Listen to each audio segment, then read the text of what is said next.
All right.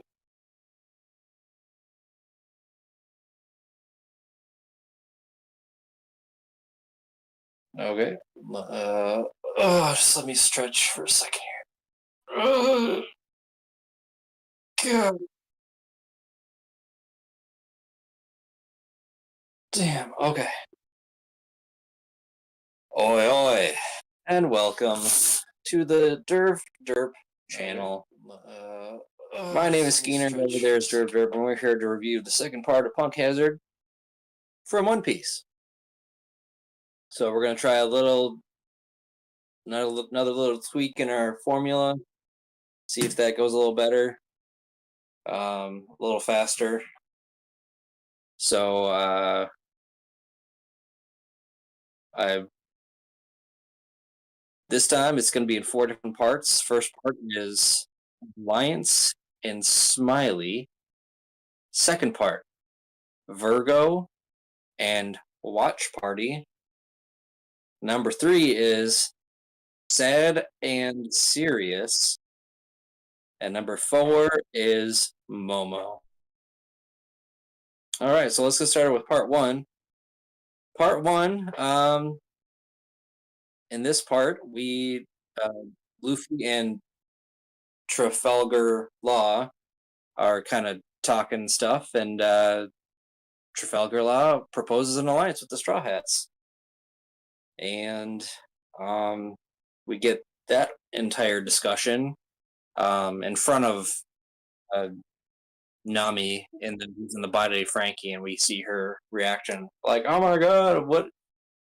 And basically, the plan is they plan to take out one of the emperors of the sea.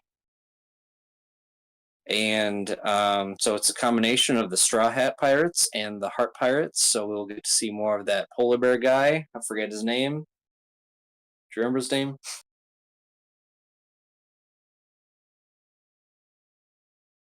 I don't know. I'm blanking on his name. Uh,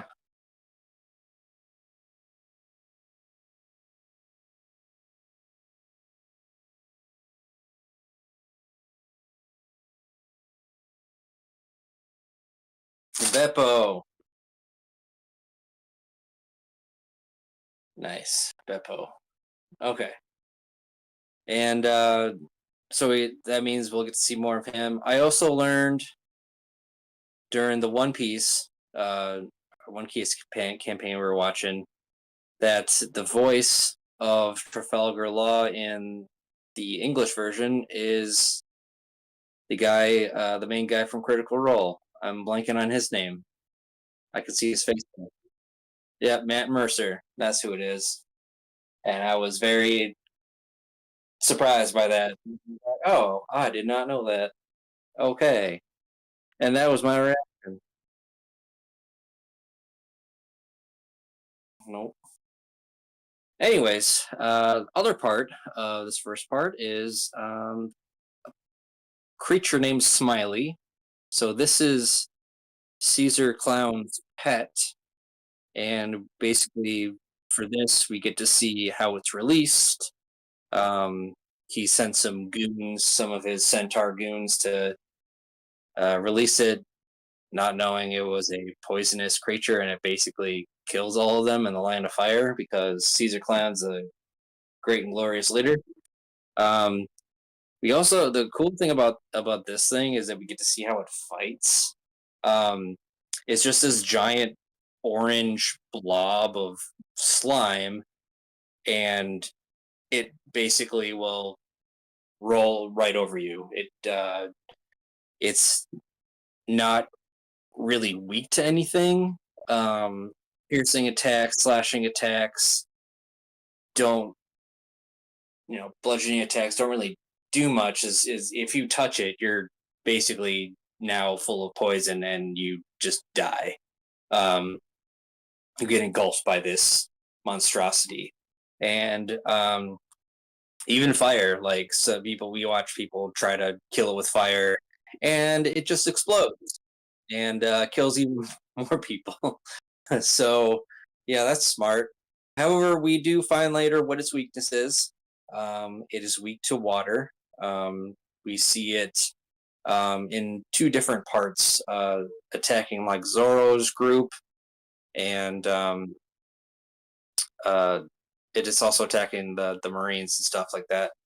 So Zoro's group, well, they're with the Kinemon, the samurai, and yeah, he is able. We also find out what he's all about. He's able to cut fire with his. It's called his Foxfire style, and he goes into a little detail about that, which is really very interesting. He he cuts fire, and then he cuts the flame, and so um, there's these. He would like what would happen with the pet. He would or Smiley would just out of his mouth it would propel parts of itself over the lake, and the ones that fell into the lake just died and just became poison, and the ones that made it they were able to come together again, and because it's a slime blob thing, so it's pretty powerful weapon.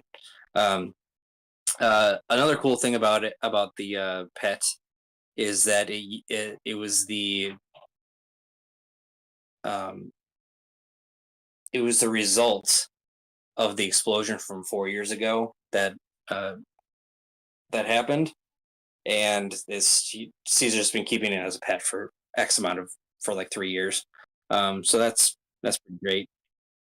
Anyways, so Kinemon is able to cut it and kill it, which is pretty great. He's able to cut the fire and then cut the explosion. Awesome, which is very handy, by the way. Um, oh, and with this whole thing, Sanji and Nami's body, he dives into the water to fetch um, Kinemon's body. I think it's his torso. He dives in this freezing cold water. He's like, "Oh, I'm in Nami's body, but I'm going to do this anyways." And let's see, it's cold, and there's a shark that's attacking him, and there's poison that's surrounding him, and he's somehow able to make it out of there, and because of that, they are able to live. Um, so that's fun. All right, so oh, we also got another new attack from Luffy, which is called the Gumu Gumu Thank You Fire. So when one of the cool brothers fires at him with one of their giant guns, and he's like, "Oh, thank you," and he bounces it back with his balloon. That's funny. Um. Okay, so there's that. Ooh. All right. So the next one is Virgo and Watch Party. So we hear mention of this man named Virgo, and he is actually the G5 base commander for the Marines, and we learn a lot about him very quickly. Um, he's actually infiltrating the Marine. He's been infiltrating the Marine for like 15 years to get on higher and higher rankings so he can do more mischievous stuff. He is the first mate of Joker, and who we learned what, and we also learned that Joker is Doflamingo. Oh, big surprise! Oh my God! Whoa!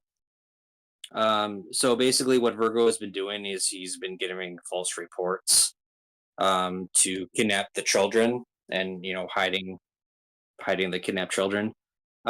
He Another interesting thing about him is that he always has something on his face. Like he'll eat something and it'll be on his face. So he was eating some chocolate and chocolate was on his face, and then he was eating like cereal or something, and then he got a spoon stuck in his face. I thought that was funny. Anyways, so other thing is, huh? What's that? Is explained.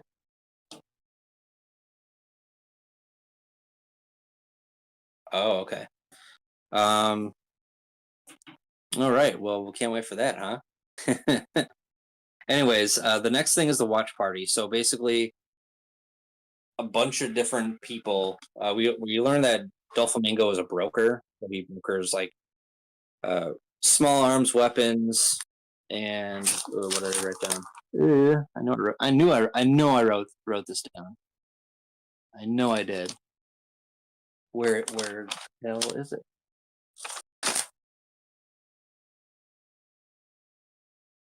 Oh, right. There it is. He's a broker. He does small arms, war weapons, and drugs, pretty much.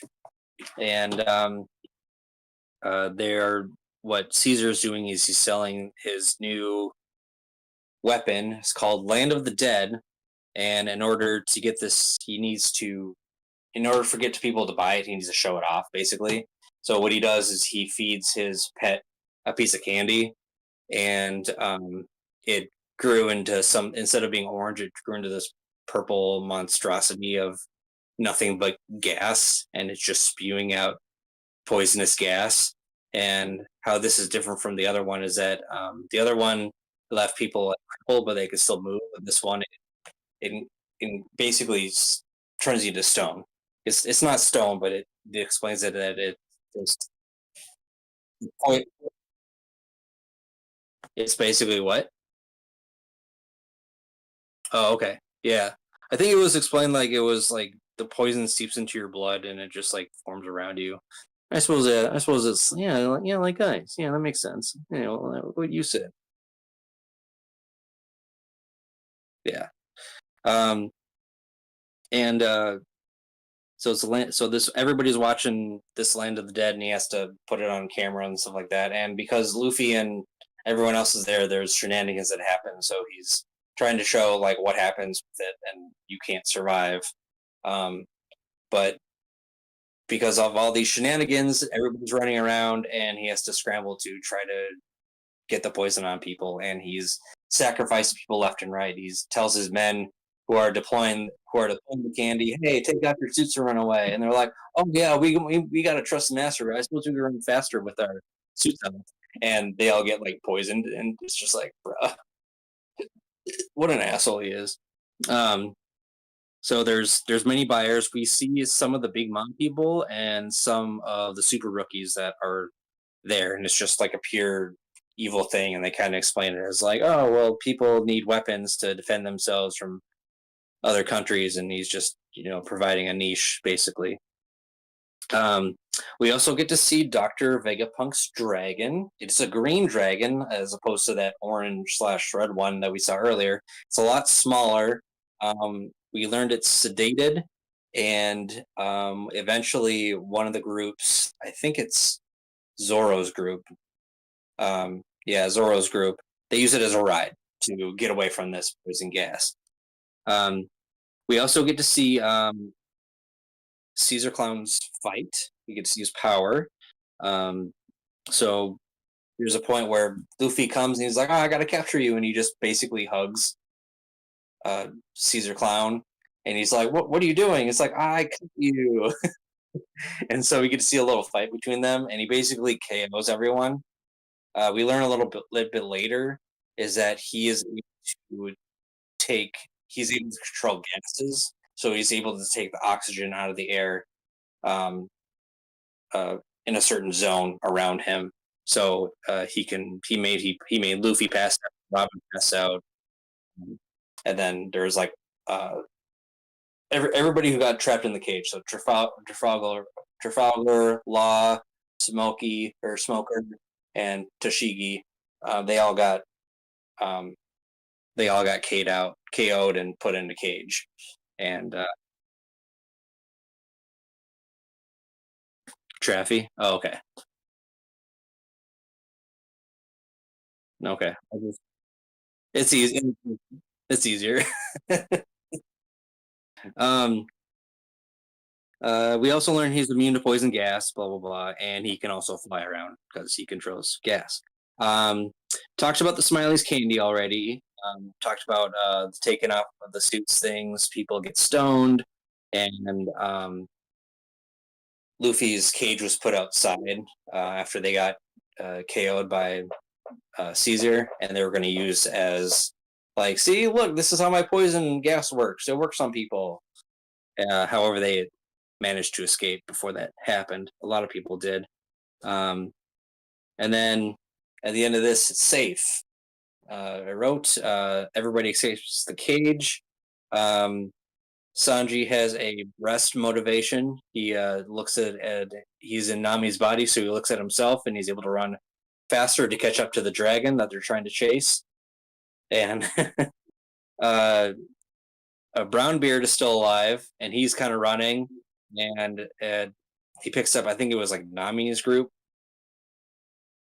and Nami was in Sanji's body, and they all kind of like rest on Brownbeard. They're like, "Oh, Brownbeard, you keep running, and we'll make it." And the dragon and Brownbeard they come together, and at the very end, they're able to get inside the lab where it's safe. They actually like Zoro.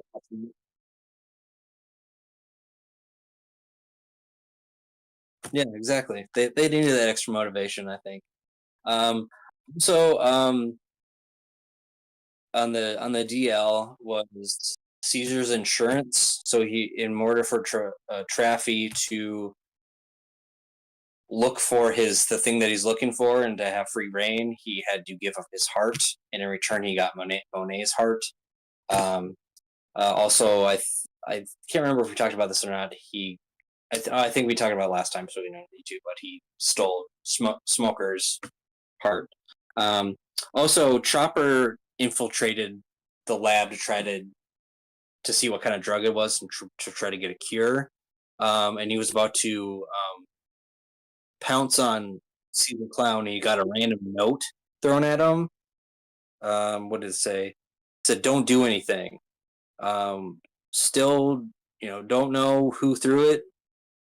Um, but it worked out in the end. But we just don't know who threw it because Monet was in the room, Virgo was in the room, and Caesar was in the room. That was it. So definitely wasn't Caesar. So I'm guessing Monet, but we don't really know. Um, Anyways, on to the next part. Number 3, sad and serious. So this section, first off, we're gonna talk about Luffy's new move. It's called Gumu Gumu UFO.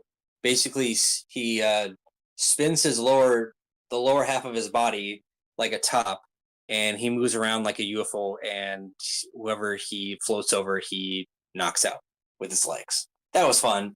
That was great. Yeah, I want to see more of that, please. Anyways, on to the sad.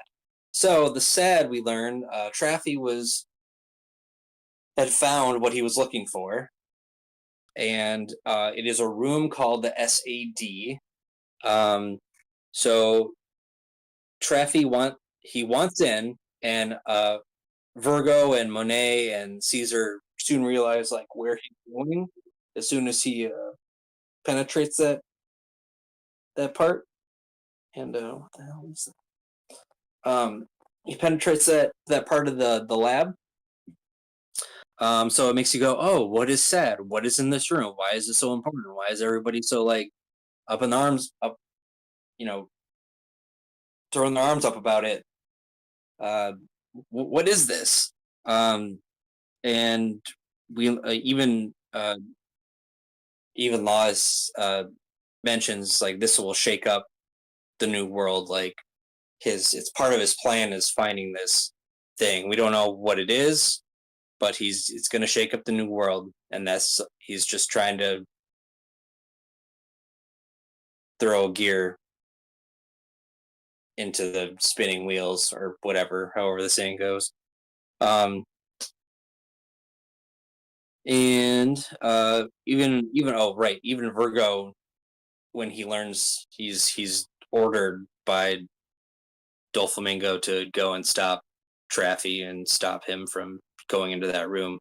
So it's a big deal. We still don't know what it is yet, but it is a big deal. The other thing is that this is the serious part. So, at one point, as soon as they get in the building, um, Zoro basically stares down Luffy, and he like doesn't say anything, or no, he does say something, but um, he basically stares at Luffy and says, "This is important. Listen to what I'm fucking saying right now." He says, "Being caught off guard could cost us our lives from now on." Saying, "We're in the big boys club. You need to be serious. This isn't, fun and games. You can't just dally around and just you have to think before you make a move. Otherwise, what is that 2 years that we spent training for?"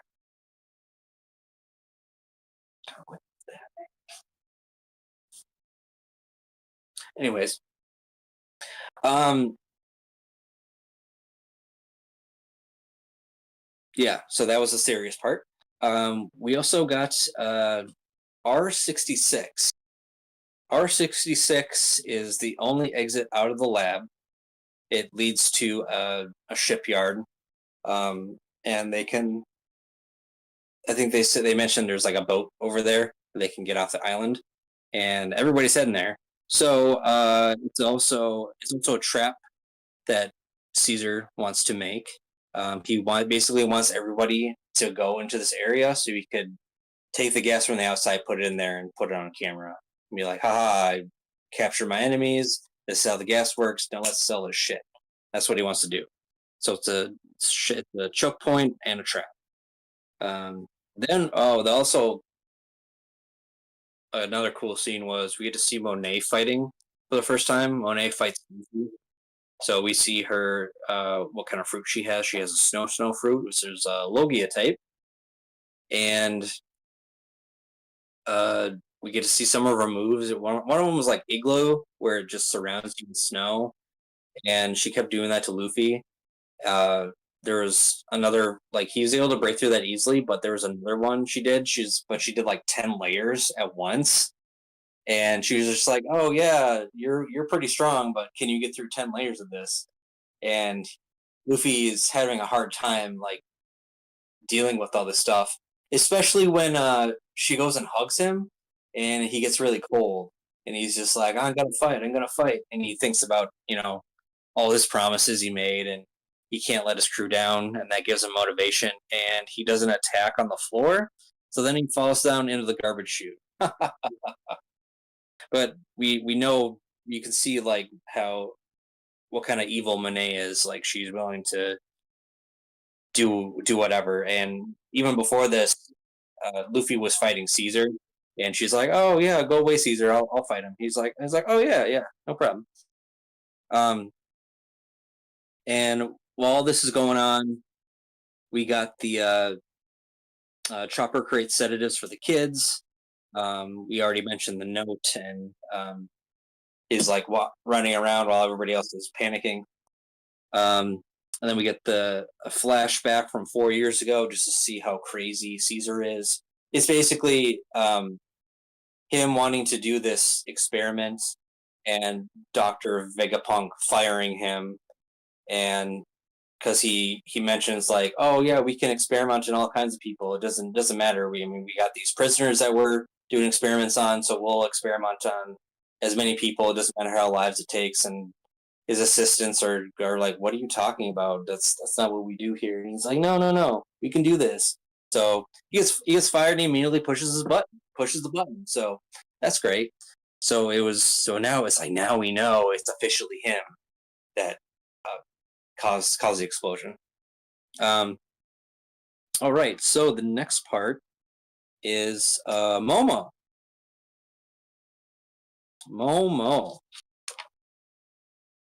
and this is where we mentioned Luffy fell down a garbage chute, so now he's in like a random, basically in the landfill of the lab, and he finds a pink dragon there, and his name is Momonosuke. That's the son that Kaimon is trying to look for, and they, are both very hungry. Momonosuke hasn't. What? What did I say? What did I say? Oh, whatever. Kinemon's son.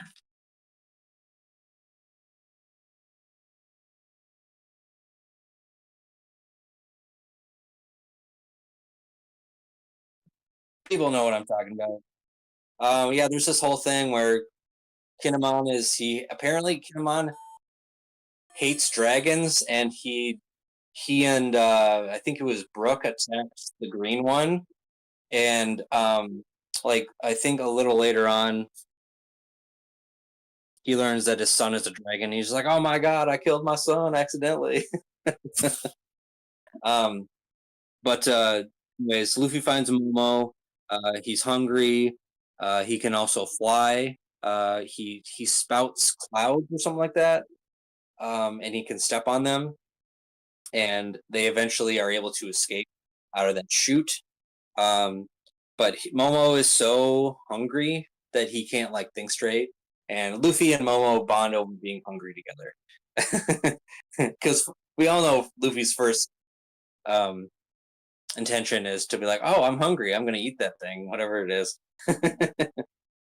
uh, so he finds that. Anyways, we also get a Momo stowaway story. He was on the ship, and then he found some children on it, and it started sailing away, and his dad uh, chased after him basically, and so he was given offered food, but because he's a strong warrior and samurai, he's like, no, I will not accept any food. I will find my own food. And he keeps denying food, and he wandered off one day after they all the kids came in, and he found a devil fruit, and he ate it, not knowing it was a devil fruit, and he turned into a dragon. And that's what this little girl said, pretty much. And the cool thing about this devil fruit is that this is a man-made devil fruit, created by Dr. Vegapunk, and it was I think I think in the flashback the guards were like, "Oh, that was just a failed. Doesn't mean anything." And I don't know. Momo was just hungry, so and then we get to see a flashback of all the kids. Meanwhile, the kids are like they're trying to keep candy away from like kids and stuff, and they're like, "Oh, go get let's go stop the kids from getting the candy." That's their whole mission. So that's just a side quest. I know it's kind of important, but it's not very important. um, let's see. Even Caesar is like in a flashback. Caesar is lying. Monet is lying to the kids. Like, I lost my only child to this disease, and I think what was her name? Mocha or Mocha. Um, she's the one that was first sedated by Chopper, and she has this like giant piece of candy. She's just like trying to keep it away from the other kids this whole time. And then we get what else happens? Uh, oh, we get Caesar lying, Monet lying about the candy, and like, oh well, we're here to help you and stuff like that.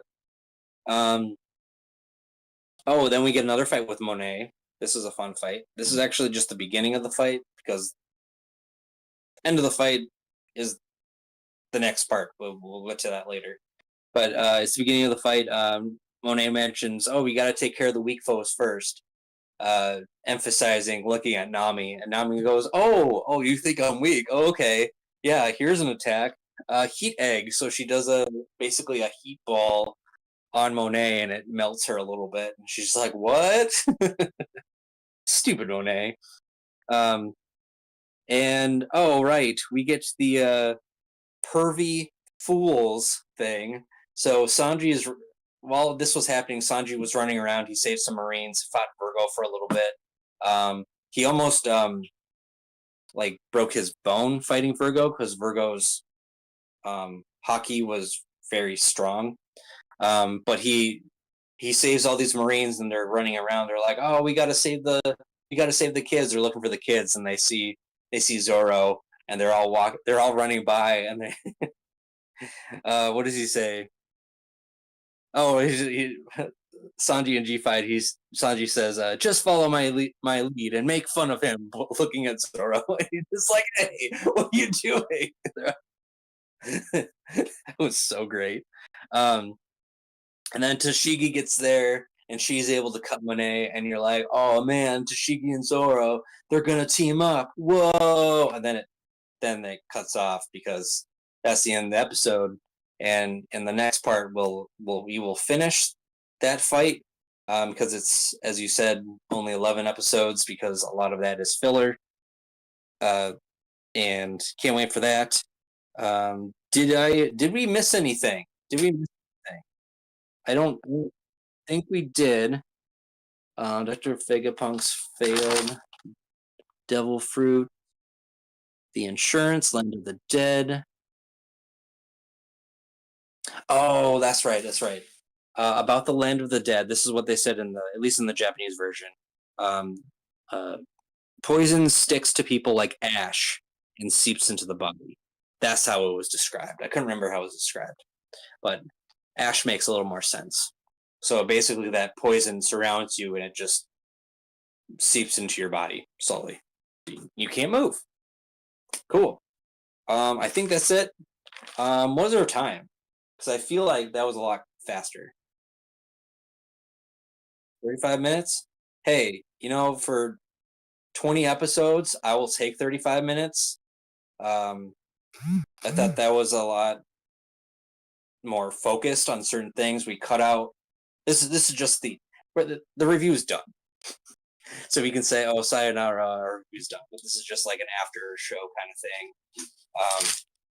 Constructive criticism. I felt like how I structured it was a little more focusing on the main points and then kind of focusing on, like, we didn't focus too much on the kids.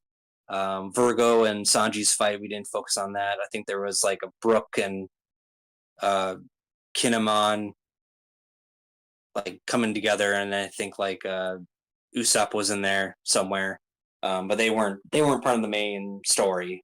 At trying to get to the main parts. So, what do you think about it? Okay, yeah. Cutting off an hour, that's pretty good. Yeah.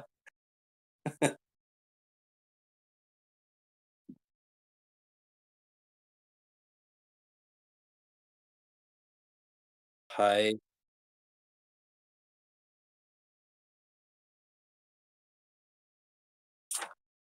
Yeah, Friday would be easier.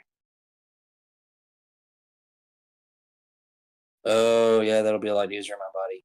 It's been taking its toll. That 4 hour sessions. Oh yeah, we'll be done by 10 o'clock, meaning midnight our time. Oh yeah, we'll be done by 10 o'clock. No, it's always.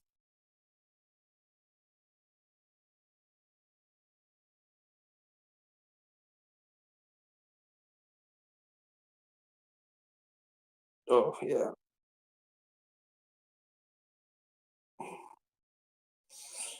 Oh, I still gotta watch Invisible. Yes, I know I said that wrong.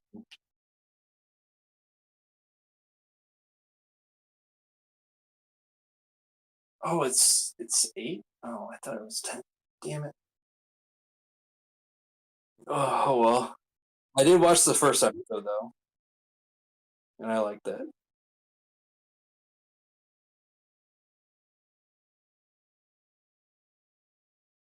Hmm. So it should be coming out tomorrow, right? Okay.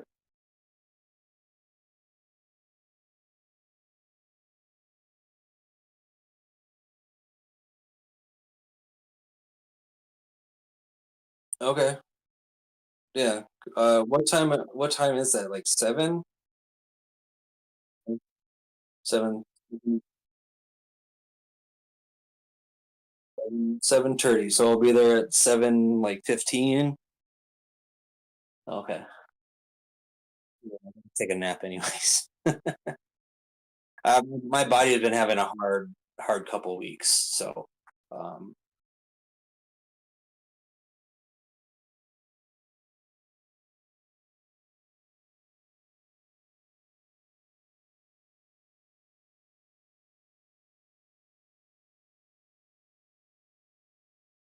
Finally,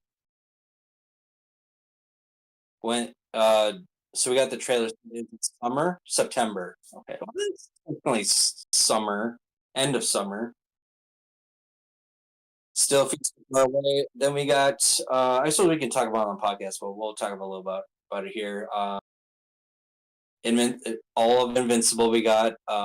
Not the boys, but the what's the other one called? The kids. Gen V. That's it. Gen V, and then Squid Game Part Two or Season Three, I guess. Um, which is good that they're ending it on their own terms because there's only so much you can do with that. So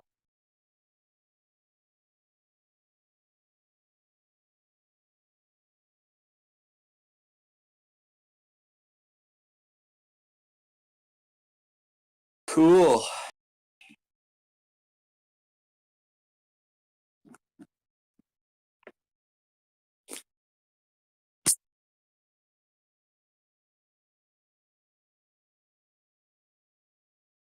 And then what else is coming out? Well, you'll have to wait and watch the podcast later today to see what else is coming out.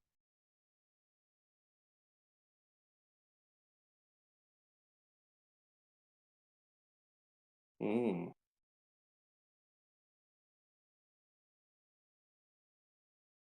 Is he gonna kill someone with a crossbow?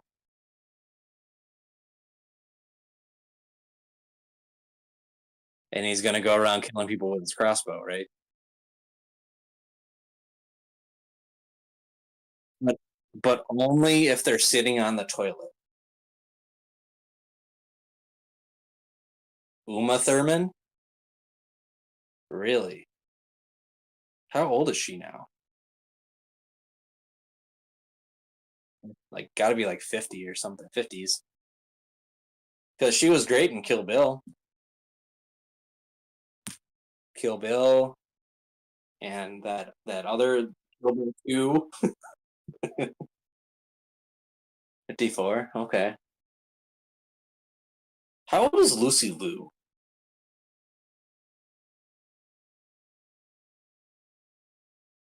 Because they should have like just like a movie of like Kill Bill X amount of time later. It turns out 52, 56. Um, just to see like, oh, her character in the movie. Oh, spoiler alert, the character her character you've only had 20 years to watch Kill Bill, so screw you. uh, her character didn't die, or like a what if she, if she didn't die, like, and they saw each other again, and they were just like, Lucy Liu's character was going after um Beatrice, and that would, I think that would be cool, like 20 years later, to see what that would be about. Bring Tarantino back. Let's get those conversations started. Please tell me you've seen Kill Bill. I know you didn't see the second one. Oh, dude, there's that you probably seen memes of it, but that Chinese dude, that is so great. Yeah. Yeah, we can watch that for a movie then. Kill Bill like 1 and 2. Um, I suppose as more of a fun thing, not review it, or maybe just do like a quick review, but like, oh yeah, we've seen this before. He hasn't seen it. Just maybe get your reaction or something like that on how you haven't seen the second one, because it's not. I'm not gonna lie. It's not as good as the first one. That's just my opinion, but it solidifies the story, and you don't have the whistling song. You basically have you. It's basically Uma Thurman training with this Chinese guy, and it's great. And he's just He's a typical typical old man. He's just like, what? You can't do it. You gotta push yourself. Push it. Use your hips. Put your hips into it. That's how you get power.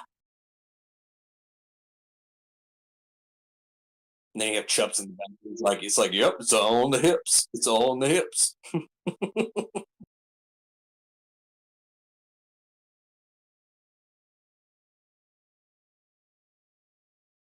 Yes, exactly. Okay. Well, thank you for watching.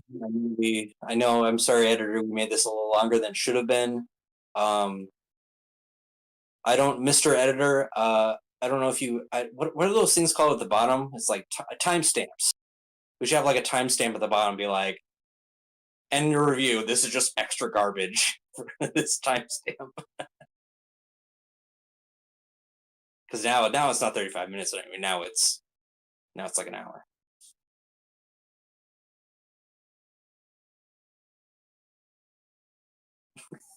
A timestamp for every time I curse.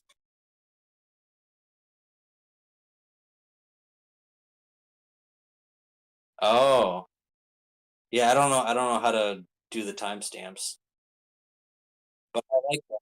When watching other videos, I love timestamps. It's like I want to skip to this part of it, you know. But oh, we are also going to talk about the Super Bowl tonight.